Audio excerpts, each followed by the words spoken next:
Gold Putz is back. I'm here with Matt from Bandit Prospecting. We're at Arapahoe Bar. So my first time out here. It's kind of the go-to place, and multiple parties are out panning gold today.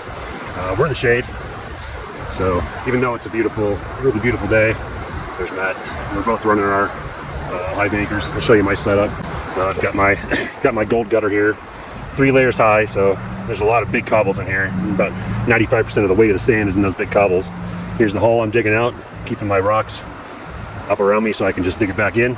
And when I get one gold gutter full, I basically run it through this dream mat, Prospector's Dream mini high banker. I clean it out every few runs. So anyway, so far been kind of small stuff. Matt's found that as you go deeper, it gets better. So that's what I'm doing, is digging this hole a lot deeper. And there's some big holes out here that people haven't filled in. So who knows, maybe I'm in somebody's old hole, but I'm gonna keep digging. All right, I've been digging for a while. This is probably 6 gold gutter runs in here.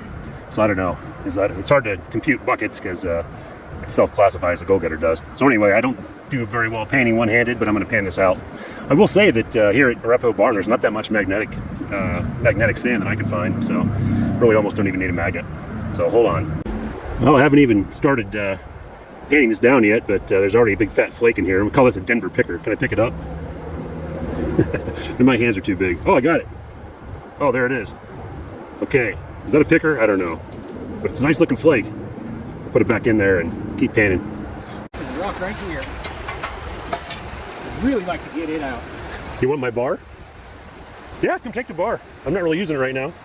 Yeah, let me try, because every time I can't get under it. It might cave in your hole, but... Well, and then, as I try to dig around it, then the stuff just falls down, so...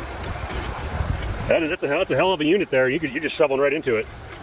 My little unit couldn't handle that kind of... The grizzly bars are pretty weak on mine.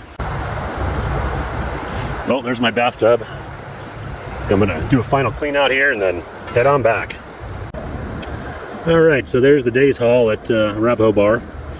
Not too bad, but a little thin in terms of number of pieces for 3 hours of work. I do love that big chunk.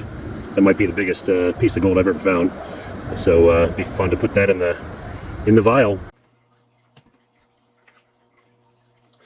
All right, I'm a little more organized. I'm gonna try to weigh this. Got one big flake in here. Let's see if we can actually get a weight. Oh man, that's humbling.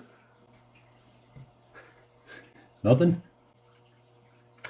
Well, just when you go getting cocky, even though you got a piece that makes some noise. It's one of the biggest pieces I've ever found. It doesn't weigh.